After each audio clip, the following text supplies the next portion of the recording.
Hello, this is the luckiest maths teacher in the world. Thank you so much for tuning into this video on volume and capacity.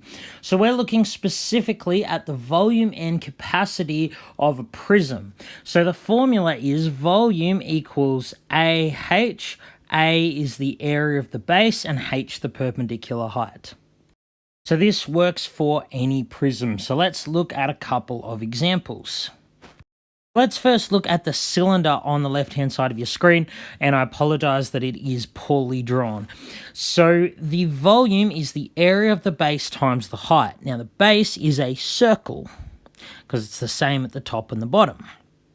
So the volume is the area of the circle, which is pi times, now radius will be 5, pi r squared times h. That will be the volume of this shape here. So you can put that in your calculator and you get approximately 1099.56.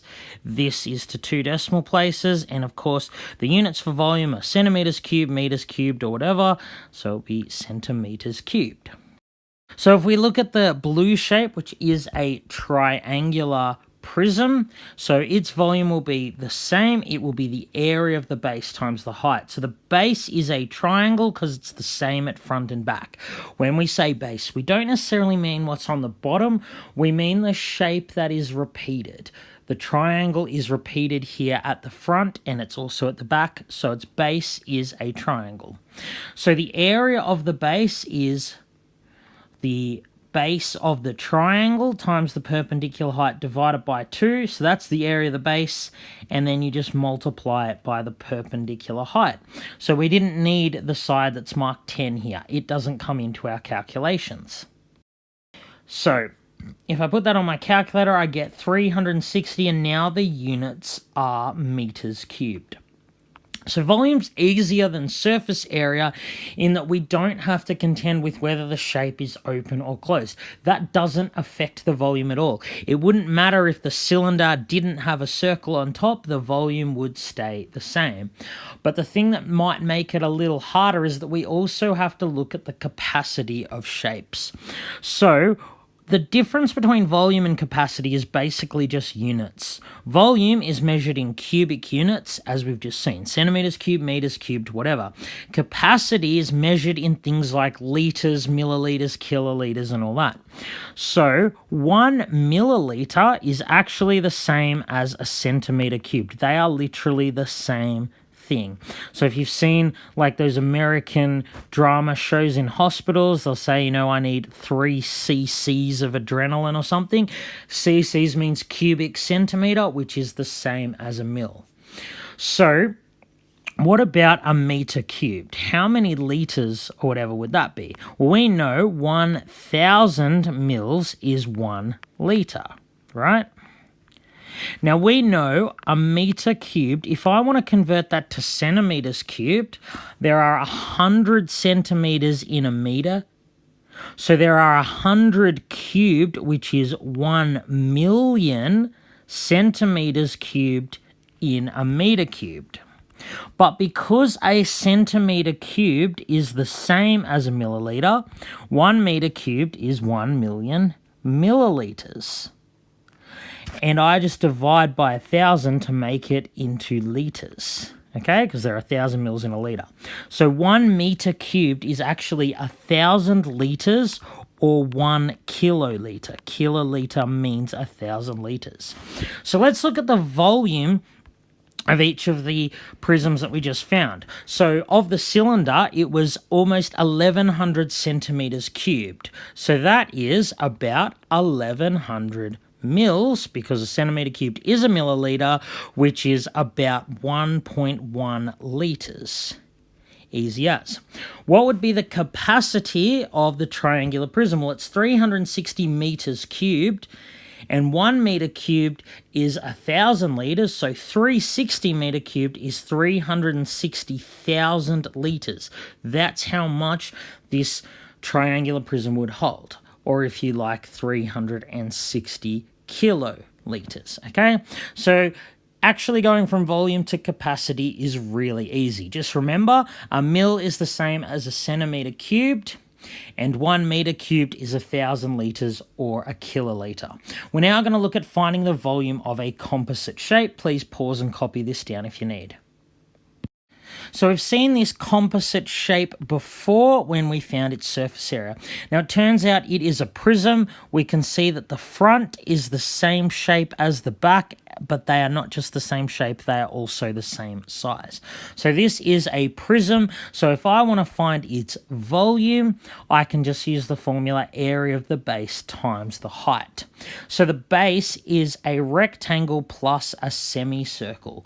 So it is something that looks like this. So we know the rectangle part of that is 9 times 35, which is 315 centimeters squared. Now, what about the semicircle part of this shape? Well, it has a diameter of 9, so a radius of 4.5. So its area is pi times 4.5 squared, pi times radius squared, but I need to divide by 2 because it's only half a circle. And so if you put that on your calculator, you get about 31.8086 centimeters squared.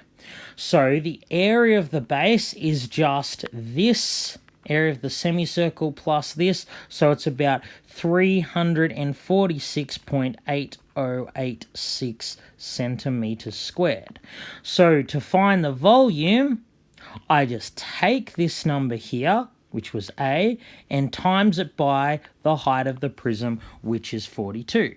So it's best if you leave your previous answer, this one, on your calculator and just press times 42. So in any case, the answer you should get is about 14,565.96. Once again, it's 2 decimal places, and our units are centimeters cubed.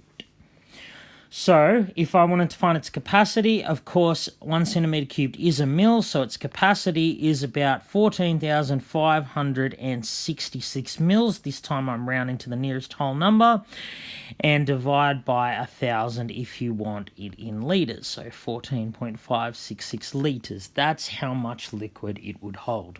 So composite prisms aren't scary at all because they follow the same rule. Volume equals area of base times the height. We're now just going to look at a quick example where we're finding an unknown side. So please pause and copy this down if you need.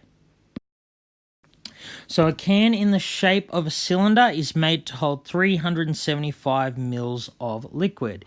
Its perpendicular height is 8 centimeters, and we are going to find its radius.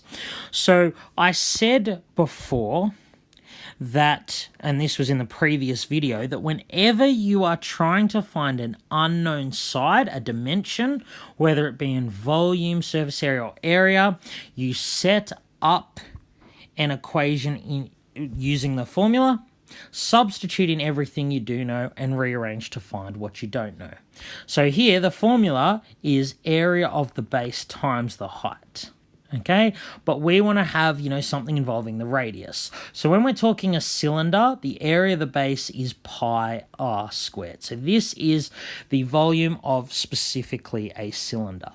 So let's substitute what we do know. Well, it holds 375 mils, and of course 375 milliliters is 375 centimeters cubed, because a mil and a centimeter cubed are literally the same thing. So 375 volume equals pi. Now we don't know r, but we do know h, so I substitute in h for that. So let's solve this equation for r. So what we can do is divide by 8. So if you like, we can write it as 46.875. That's 375 divided by 8 equals pi r squared. Now I want to get r by itself, so the next step is to divide by pi. So 46.875 divided by pi. I'm just going to write it like that rather than round it here. That's r squared. So r, the exact value, is just going to be the square root of that. 46.875 divided by pi, and then we square root it. And the answer you get is about 3.8. 3.862 decimal places. So it would have a radius of 3.86. The diameter would be double that, 7.72 centimeters.